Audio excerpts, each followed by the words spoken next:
Bonjour mes sœurs, bonjour mes frères. Aujourd'hui, nous sommes au premier jour, au jour 1 après Noël de 2021. Je ne suis pas de ces chrétiens qui disent que je n'aime pas Noël, je ne célèbre pas Noël parce que c'est une fête païenne. Non, parce que je crois que beaucoup de choses, le malin s'en est emparé. Et quand l'Esprit vient réparer cela, et quand il imprime sur le calendrier des hommes un jour précis, une heure précise, je l'accueille. Parce que le jour où reviendra le Seigneur, si on regarde notre agenda, je dirais notre calendrier, le calendrier est complet. Et donc, comme le calendrier est totalement complet, vous pensez bien qu'il n'y aura pas un seul jour qui serait libre, sinon celui que le Seigneur lui-même choisira. Donc, il s'agit d'un faux argument pour moi. Et je pense qu'il faut prendre au sérieux Noël. Donc, je prends très, très au sérieux Noël. Donc, nous sommes le jour 1 après Noël.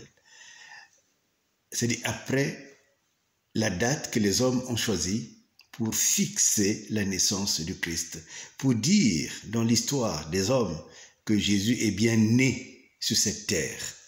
Et donc, la question que je me suis posée hier, j'ai fêté Noël seul devant le Seigneur, et la question que je me suis posée, c'est de dire, au fond, que doit-on demander à Jésus? Qu'est-ce que je devais demander à Jésus? Alors, j'ai été ramené à Matthieu 1, verset 28. Qu'est-ce que dit Matthieu 1, verset 28? Venez à moi, vous tous qui êtes fatigués et chargés, et je vous donnerai du repos.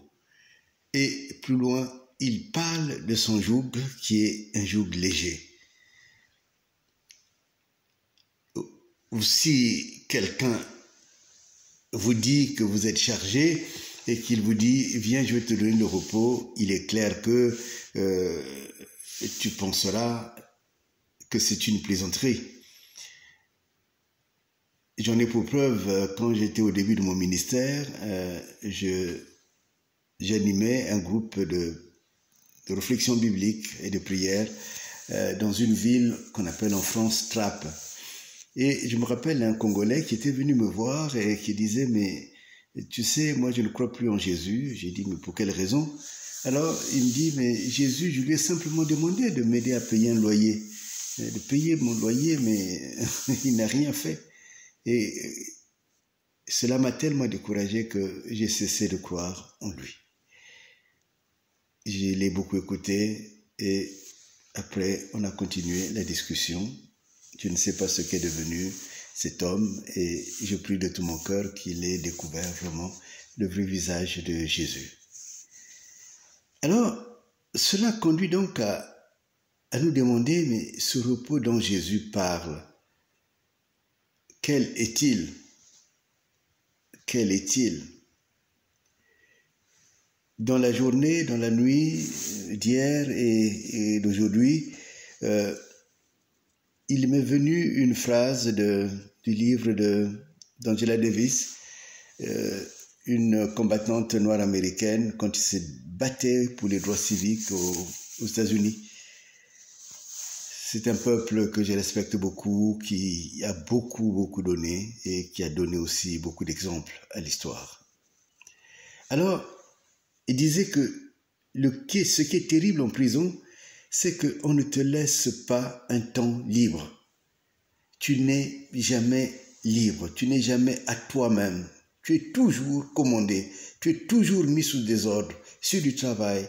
Et même quand tu dors, on vient mettre une sorte de torche, enfin de lumière qui t'aveugle, qui vous aveugle pour vous réveiller et sans égard.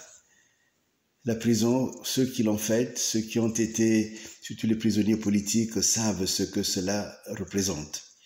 Et que si on n'a pas une vie intérieure qui est vraiment fournie, eh bien, la prison peut rendre totalement quelqu'un fou.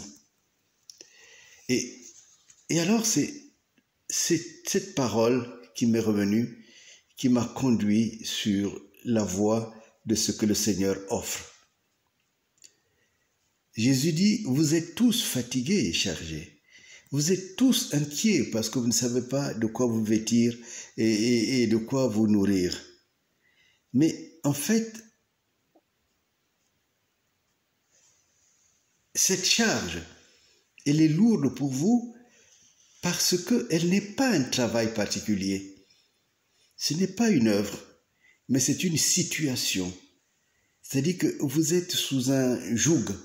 Et ce joug, c'est un joug qui te rend prisonnier, qui fait que tu es seul, mais contre un système. Tu es seul et soumis à des lois, les lois draconiennes. Tu es seul et à tout instant, tu es en danger. Et alors, c'est ce qui fait que ta vie n'a plus de sens. Ta vie, tu ne peux plus la porter comme si tu étais libre. Et c'est pour cela qu'il dit, vous êtes chargé et fatigué parce que vous êtes sous le joug de quelqu'un d'autre, de Satan. Et ce joug fait que vous ne pouvez continuellement qu'être chargé et fatigué. Mais si vous venez à moi, moi je vous donnerai le repos. Parce que ce joug ne te donne pas le repos. Ce joug ne te donne pas la liberté. Mais moi, mon joug est léger. Quand tu es avec moi, quand tu marches avec moi, en fait, je te donne la liberté qui te permet de faire ce que tu dois faire comme des tâches normales. Parce que la charge dont il parle, c'est pas des tâches, c'est pas des missions, c'est pas du travail, mais c'est un état qui te détruit totalement, qui t'épuise totalement. Et c'est contre cet état-là que le Christ s'érige. Et il dit à ceux qui lui font confiance, venez à moi, vous sortirez de la prison. Vous vivrez la vraie vie des enfants de Dieu. Vous vivrez dans le repos et dans la paix. Et en fait, c'est quand on a le repos et quand on a la paix que on commence à faire des œuvres qui glorifient Dieu, qui vous donnent de la valeur, même à vos propres yeux. Et ces œuvres, il n'y a que le repos qui les donne. Et c'est pour cela que le Christ dit, sortez de ce joug. Je ne sais pas aujourd'hui ce qui pour toi est lourd. Je ne sais pas qui tu t'es donné, à quel ordre. Et tu sens bien que ta vie est difficile à porter.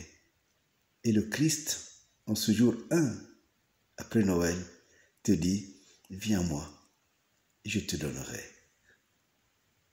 de sortir de ce joug-là et tu auras le repos et la paix. Donc ce que nous pouvons demander à Jésus, dans toutes circonstances, c'est le repos et la paix. Donne-moi la paix, donne-moi le repos.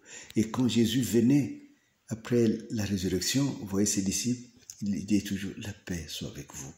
Parce que c'est cette paix qui permet, en fait, d'avancer pas après pas à la suite du Christ et pour le royaume de Dieu. Que Dieu vous bénisse. Et cela est valable pour tout un peuple aussi. Fumwani telamandi mungensambi menontikidi